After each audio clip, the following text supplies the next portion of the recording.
नमस्कार मित्रों, आज की जो कहानी है, इस कहानी में हम बताने वाले हैं इन बातों को स्त्रियों को यानी अपनी पत्नियों को कभी नहीं बताना चाहिए। जो भी पुरुष, जो भी व्यक्ति ये 3 बातें अपनी स्त्रियों को बता देता है तो वह पुरुष सदा के लिए ही गरीब रहता है, वो पुरुष सदैव ही दुखी रहता है। तो दोस्तों, आज की हमारी ये कहानी बड़ी ही ज्ञानवर्धक और बहुत ही प्रेरणादायक है। यह कहानी आप सभी दोस्तों को पूरा जरूर सुनना है। हम आपसे आग्रह करते हैं, यह ज्ञानवर्धक कहानी पसंद आए तो अपने मित्र बंधु तक अवश्य शेयर कीजिए ताकि वह भी इस ज्ञानवर्धक कहानी का लाभ प्राप्त हो सके। दोस्तों, अगर आप इस चैनल पर पहली बार आए हैं तो चैनल को सब्सक्राइब जरूर करिएगा। साथ ही हमारे नए नए वीडियो देखने के लिए बेल आइकन को प्रेस करें ताकि आपको नोटिफिकेशन समय समय पर प्राप्त हो सके। तो दर्शकों, अब आपका ज़्यादा समय बर्बाद न करते हुए आज की इस पावन कहानी को शुरू करते हैं। चाहे मर जाना, लेकिन इस कहानी में बताई गई इन 3 बातों को स्त्रियों को भूल कर भी मत बताना।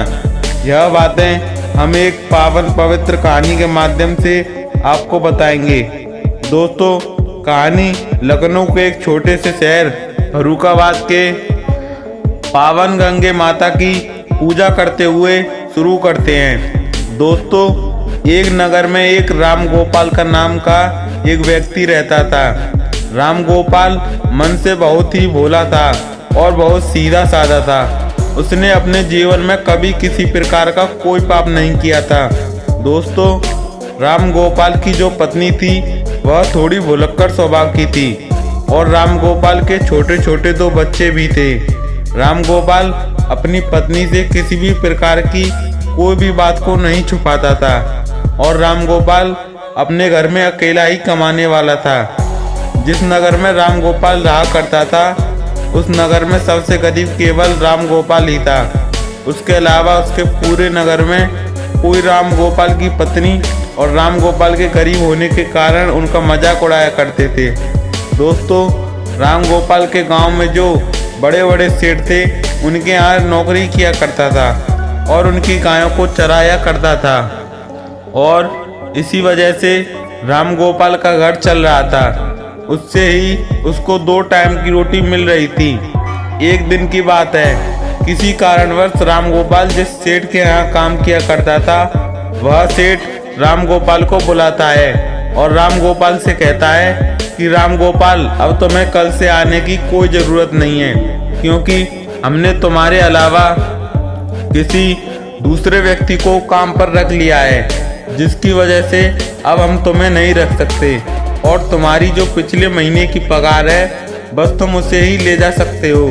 उसके बाद में राम गोपाल सेठ के यहाँ काम किया करता था। राम गोपाल उस दिन उस सेठ से अपने पिछले महीने की पगार लेकर अपने घर आ जाता है। राम गोपाल बहुत ही दुखी हो जाता है और फिर घर आकर राम गोपाल जैसे ही अपनी पत्नी को पैसे देता है तो राम गोपाल की पत्नी बहुत ही खुश होती है। परंतु उसके बाद में राम गोपाल जैसे ही अपनी पत्नी को पैसे देता है तो राम गोपाल की पत्नी बहुत ही खुश होती है। परंतु उसके बाद में राम गोपाल जब अपनी भुलक्कड़ पत्नी को बताता है कि अब मेरी नौकरी छूट चुकी है, अब कल के बाद मैं काम करने नहीं जा पाऊंगा। दोस्तों, उसके बाद में उस दिन के बाद राम गोपाल अपने घर में ही रहता है क्योंकि राम गोपाल के पास अब कोई भी काम नहीं था। उसके बाद में देखते ही देखते कई दिन बीत गए परंतु राम गोपाल को कोई भी काम नहीं मिल रहा था और घर में रखे हुए जो पैसे थे जो सेठ ने दिए थे वो पैसे भी धीरे धीरे खर्च हो गए। उसके बाद में राम गोपाल सोचने लगता है कि अब हमारे घर का खर्चा कैसे चलेगा। हमारे घर में कमाने वाला केवल मैं अकेला हूँ और मुझे कुछ न कुछ तो करना ही होगा, वरना इस तरह तो हम भूखे मर जाएंगे। दोस्तों, इस प्रकार देखते ही देखते कई दिन बीत गए। फिर एक ऐसा समय आता है जब राम गोपाल के घर में खाने के लिए एक भी दाना नहीं बचता है। फिर राम गोपाल बहुत ज़्यादा उदास हो जाता है और मन ही मन अपने आप को स्नेह लगता है और फिर एक दिन की रात राम गोपाल को अपनी पत्नी और अपने बच्चों के साथ भूखा ही सोना पड़ता है। जब कुछ खाने को नहीं मिलता है तो राम गोपाल कोदाली लेकर घर से थोड़ी दूर एक जंगल में जाता है और जंगल में लकड़ियाँ काटने के लिए जाता है। राम गोपाल जैसे ही जंगल में लकड़ियाँ काटने के लिए जाता है तो राम गोपाल को एक संत दिखाई देते हैं। तो राम गोपाल उस संत के नज़दीक जाता है और फिर संत राम गोपाल को देखकर अपनी आंखें खोल लेते हैं। फिर राम गोपाल उस विद्वान संत को प्रणाम करता है और प्रणाम करने के बाद उनके पैरों में गिर जाता है और कहता है कि गुरुदेव, मेरे घर में खाने पीने के लिए एक भी दाना नहीं बचा है। मेरी बीवी और बच्चे भूखे मर रहे हैं। कृपया करके आप मुझे कोई ऐसा सुझाव दें जिसकी वजह से मेरा घर ठीक तरह से चलने लगे। दोस्तों, इस प्रकार विनती करने के बाद में वो संत राम गोपाल की ओर देखता है और वह संत राम गोपाल की ओर देखकर समझता है कि वह बहुत ही नापापी है। उसने अपने जीवन में आज तक कभी पाप नहीं किया है और बहुत ही सीधा साधा स्वभाव का है। सीधे साधे स्वभाव को देखकर विद्वान साधु राम गोपाल से कहते हैं कि राम गोपाल, मैं तुम्हें आज एक ऐसे पेड़ के बारे में बताने वाला हूँ। अगर उस पेड़ के नज़दीक जाकर तुम्हें इस पेड़ से जो भी कुछ मांगोगे तो वह पेड़ तुम्हें लाकर दे देगा। और अगर उस पेड़ का एक छोटा सी भी भाग, छोटी सी भी लकड़ी तुम तोड़ कर ले जाते हो या काट लेते हो तो वह सोने में बदल जाएगी। इस तरह तुम अपना घर चला सकते हो, अपने घर की गरीबी को दूर कर सकते हो। लेकिन इसमें एक शर्त है, अगर यह राज तुमने किसी और को बताया, अगर तुमने इस बात को लेकर अपनी पत्नी औरत को बताया तो उस दिन के बाद से ही तुम्हें यह पेड़ किसी प्रकार की कोई वस्तु नहीं देगा और तुम्हें सब कुछ देना बंद कर देगा। उधर राम गोपाल तो सीधा साधा स्वभाव का था। फिर राम गोपाल संत के द्वारा बताए गए उस पेड़ के नज़दीक जाता है और पेड़ के नज़दीक जाकर राम गोपाल सबसे पहले अपनी बीवी और बच्चों को ज़्यादा चिंता थी, इसलिए राम गोपाल ने सबसे पहले उस पेड़ से एक बोरी चावल मांगने लगा। जैसे ही राम गोपाल ने एक बोरी चावल मांगे, फिर झट से ना जाने कहां से एक बोरी चावल राम गोपाल के सामने आ जाते हैं। राम गोपाल उस चावल की बोरी को ले जाता है और अपने घर में जाकर अपनी पत्नी और बच्चों को चावल मिला देता है और भरपेट चावल खिला देने के बाद राम गोपाल अपनी को यह नहीं बताता है कि मैंने यह चावल कहाँ से लाया हूँ। परंतु फिर जैसे ही राम गोपाल दूसरे दिन इस पेड़ के पास जाता है तो राम गोपाल उस वृक्ष से 5 सोने की मुद्रा मांग लेता है और जैसे ही राम गोपाल सोने की मुद्रा मांगता है तो वह पेड़ राम गोपाल को 5 सोने की मुद्रा दे देता है। राम गोपाल 5 सोने के सिक्के पाकर खुश हो जाता है और अपने घर आ जाता है। घर आकर राम गोपाल अपनी पत्नी को 5 सोने के सिक्के देता है तो राम गोपाल की पत्नी बहुत खुश हो जाती है और उसके बाद में राम गोपाल अपनी पत्नी को सारी बातें बता देता है, क्योंकि राम गोपाल की पत्नी ने जैसे ही राम गोपाल के हाथ में 5 सोने के सिक्के देखे तो वह राम गोपाल से पूछने लगी कि तुम यह कहाँ से लाते हो। तो राम गोपाल अपनी पत्नी को सारी बातें बता देता है। दोस्तों, उसके बाद में राम गोपाल अपनी पत्नी से कुछ नहीं छुपाता, मगर राम गोपाल को इस बात का भी पता था कि उसकी पत्नी भुलक्कड़ स्वभाव की है। वो सारी बातें अपने पड़ोसियों को बता देती है। मैं जो भी बातें उसे बताता हूँ तो वह बातें किसी न किसी को बता देती है, लेकिन उसे बात को राम गोपाल अपनी पत्नी को सारी बातें बता देता है। उसके बाद में देखते ही देखते कई दिन बीत जाते हैं। राम गोपाल इस तरह से 5 सोने के सिक्के उस वृक्ष से मांग कर लाने लगा और फिर एक दिन की बात है, राम गोपाल ने सोचा कि मैं आज एक बार में हजारों सोने के सिक्के मांग लूंगा। घर से यही जाते ही राम गोपाल उस पेड़ से मांगता है तो झट से एक बोरी भरकर राम गोपाल के सामने एक बोरी सोने के सिक्के आ जाते हैं। तो राम गोपाल एक बैल की पीठ पर रखकर अपने घर ले जाता है। दोस्तों, वह सोने के सिक्के पाकर उस विद्वान संत का आशीर्वाद पाकर राम गोपाल देखते ही देखते बहुत धनवान हो गया। राम गोपाल के पास बहुत सारा धन हो गया और राम गोपाल पहले सेठ के यहाँ नौकरी किया करता था, अब उससे भी ज़्यादा तरक्की करने लगा। अब राम गोपाल उससे भी ज़्यादा धनवान हो गया। दोस्तों, यह सब देखकर राम गोपाल के सारे गांव वाले दंग रह गए और वे सोचने लगे, आखिर यह भुलक्कड़ स्वभाव का राम गोपाल इतना धनवान कैसे हो रहा है। अगर जाकर राम गोपाल से अगर कोई भी बात पूछता है कि तुम आखिर इतनी जल्दी धनवान कैसे हो रहे हो, तो राम गोपाल किसी को भी सच नहीं बताएगा, क्योंकि ऐसा छिपा हुआ राज कोई नहीं बताता। परंतु वे लोग राम गोपाल को छोड़कर राम गोपाल की पत्नी से इस बात को पूछने लगे और कहने लगे कि तुम्हारा पति कहाँ से धन लाता है। तो राम गोपाल की पत्नी उन्हें सारी बातें बता देती है और देखते ही देखते राम गोपाल जब एक दिन उस पेड़ के पास फिर से धन लेने के लिए जाता है तो वह पेड़ राम गोपाल को धन नहीं देता है। राम गोपाल कई बार उससे मांगता है, मगर राम गोपाल के मांगने पर भी वह वृक्ष राम गोपाल को एक भी कुछ नहीं देता है। वह वृक्ष राम गोपाल को कुछ नहीं देता है, अपने घर वापस आ जाता है और वह वृक्ष कुछ नहीं देता है और राम गोपाल अपने घर वापस आ जाता है और इस चीज के बारे में ज्यादा नहीं सोचता है। फिर जब राम गोपाल दूसरे दिन उस वृक्ष के पास जाता है तो इस दिन भी राम गोपाल को कई घंटों तक उस वृक्ष से मांगता रहता है और राम गोपाल निराश होकर सोचता हुआ अपने घर आ जाता है। फिर राम गोपाल अपने घर आकर अपनी पत्नी से कहता है कि हे भाग्यवान, आज मैं पेड़ के यहाँ से खाली वापस आया हूँ। आज मैंने पेड़ से धन मांगा तो उसने कुछ नहीं दिया, कहीं तुमने किसी को इसके बारे में बता तो नहीं दिया। दोस्तों, राम गोपाल की पत्नी भुलक्कड़ स्वभाव की थी, वह अपने मन में किसी भी प्रकार की बात नहीं रोक पाती थी। तो राम गोपाल की पत्नी राम गोपाल से कहती है, मुझसे गांव वालों ने लोगों ने पूछा,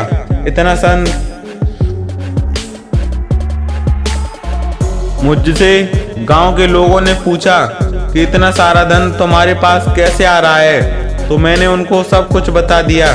तो दोस्तों, अपनी पत्नी के मुख से यह बात सुनकर राम गोपाल समझ जाता है कि यह सारी करतूत मेरी बीवी की है। और दोस्तों, उसके बाद राम गोपाल अपनी पत्नी को बहुत डांटता है और फिर इसी तरह दिन बिताते रहे।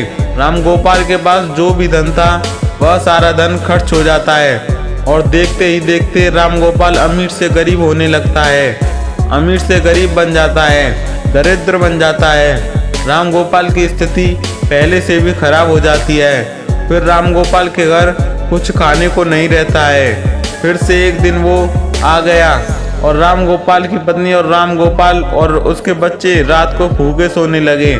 तब राम गोपाल अपनी पत्नी को कहने लगता है और अपनी पत्नी से कहता है कि भुलक्कड़, यह सब कुछ तेरी वजह से हो रहा है। अगर मैं तुम्हें ना बताता तो आज मुझे यह बुरे दिन नहीं देखने पड़ते। इस प्रकार राम गोपाल अपनी पत्नी से कहता है। दोस्तों, कहा जाता है कि अब पछताए क्या हुए जब चिड़िया चुग गई खेत।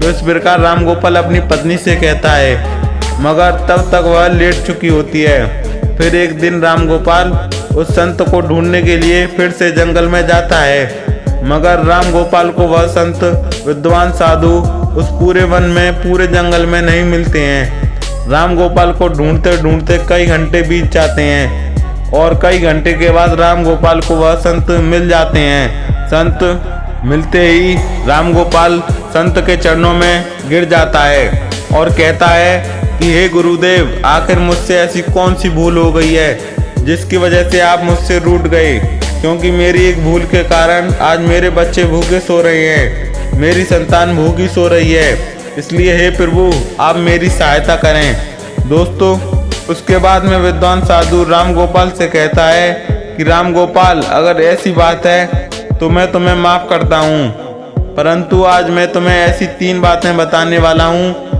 और मेरी बात यह 3 बातें किसी को भी मत बताना। कभी भी अपने जीवन में यह 3 बातें, चाहे कोई पुरुष हो या तुम्हारी पत्नी, यह बात अपनी स्त्रियों को नहीं बतानी चाहिए। जो पुरुष इन बातों को अपनी स्त्रियों को बताता है वह पुरुष जीवन में सदा के लिए दुखी रहता है, सदा के लिए जीवन में गरीब रहता है। दोस्तों, उसके बाद में विद्वान संत कहते हैं कि राम गोपाल, अगर इन 3 बातों को आज से ही तुम अमल कर लोगे तो फिर से तुम्हारे अच्छे दिन आ जाएंगे और फिर से तुम्हारे पास इतना सारा धन आने लगेगा जिस तरह तुम्हारे पास पहले आ रहा था। फिर वह संत राम गोपाल को पहली बात बताने लगते हैं और कहते हैं कि पहली बात है, कभी भी किसी पुरुष को अपनी पत्नी को अपनी कमाई का जरिया नहीं बताना चाहिए, क्योंकि आप अपनी पत्नी को कमाई का जरिया बता देते हैं, अपनी कमाई के बारे में बता देते हैं, तो वह तुम्हारे कमाए हुए धन को खर्च करने पर रोक लगा देती है, अर्थात उस धन को बिल्कुल भी खर्च नहीं करने देती और साथ ही तुम्हारे कमाने का जरिया पूरे गांव में ढिंढोरा पीट देती है और अपनी तारीफ समझकर लोगों को बता देती है, जिससे पुरुष को बहुत ही बड़ी हानि होती है। दोस्तों, जैसे कि राम गोपाल की पत्नी ने गांव के अन्य लोगों को कमाई का जरिया बता दिया, ठीक इस प्रकार किसी भी पुरुष या स्त्री को अपनी कमाई का जरिया और अपनी कमाई के बारे में कभी भी नहीं बताना चाहिए। दोस्तों, दूसरी बात है, किसी भी पुरुष को अपनी पत्नी को अपनी कमजोरी नहीं बतानी चाहिए, क्योंकि जो पुरुष अपनी पत्नी को अपनी कमजोरी बताता है तो आपको आपकी कमजोरी जानकर परेशान करने लगेगी, क्योंकि अगर आप अपनी पत्नी को अपनी कमजोरी बताते हैं तो वह बार बार उस कमजोरी को पकड़ लेगी और आपसे अपना काम करवाने लगेगी, उस कमजोरी को पकड़कर आपको दबाने लगेगी। और अगर आप अपनी कमजोरी अपनी पत्नी को बता देते हैं तो आप अपने जीवन में हमेशा पछताते ही रहोगे। तो दोस्तों, इसलिए किसी भी हालत में अपनी पत्नी को अपनी कमजोरी नहीं बतानी चाहिए, क्योंकि जो पुरुष अपनी पत्नी को अपनी कमजोरी बताता है तो वो आपको आपकी कमजोरी जानकर परेशान करने लगेगी, क्योंकि अगर आप अपनी पत्नी को अपनी कमजोरी बताते हैं तो दोस्तों, इसलिए कभी भी किसी को अपनी कमजोरी नहीं बतानी चाहिए। तो दोस्तों, कभी भी किसी भी पुरुष को अपनी कमजोरी अपनी पत्नी को नहीं बतानी चाहिए। तीसरी बात, किसी भी पुरुष को अपनी पत्नी को अपने जीवन में हुए अपमान के बारे में नहीं बताना चाहिए, अर्थात जो पुरुष अपनी पत्नी को अपने हुए अपमान के बारे में बताता है तो उसकी पत्नी उस बात पर, छोटी छोटी बात पर आपके उस अपमान के बारे में बोलकर उसका हवाला देकर आपको परेशान करने पर मजबूर करेगी, उसके बार बार मजबूर करेगी और बार बार उस अपमान का हवाला देगी, क्योंकि स्त्री धर्म और कर्म से बनी होती है। उनके मन में ऐसी इच्छाएं छुपी होती हैं और यह अपने मन की बातें किसी और को नहीं बताती हैं, मगर दूसरों की बातों को दूसरों तक अवश्य बता देती हैं। इसलिए अगर आप अपने मन की बातें, इसलिए अगर आप अपने अपमान के बारे में अपनी पत्नी को बताते हैं तो इसमें आपको 100% हानि होती है। तो दोस्तों, यह 3 बातें कभी किसी स्त्री को अपनी पत्नी को नहीं बतानी चाहिए। तो दोस्तों, इस तरह उस विद्वान ने संत साधु ने राम गोपाल को यह 3 बातें बताई। राम गोपाल संत के द्वारा बताई गई इन 3 बातों पर अमल करता है और उसके बाद में अपने घर आ जाता है। फिर देखते ही देखते राम गोपाल के अच्छे दिन वापस आने लगते हैं। राम गोपाल उस विद्वान संत के द्वारा बताई गई 3 बातों पर अमल कर रहा था और जब अपनी पत्नी को यह 3 बातें नहीं बताता है तो राम गोपाल फिर से रंग से राजा बनता हुआ अपने आप को देखता है। तो दोस्तों, इस प्रकार यह 3 बातें स्त्री को नहीं बतानी चाहिए। दोस्तों, यह कहानी आपको कैसी लगी कमेंट बॉक्स में ज़रूर बताइएगा। हम उम्मीद करते हैं कि आप सभी को हमारी आज की कहानी बेहद पसंद आई होगी। तो हमारी इस वीडियो को लाइक करें, कमेंट करें और सब्सक्राइब करना ना भूलें। धन्यवाद।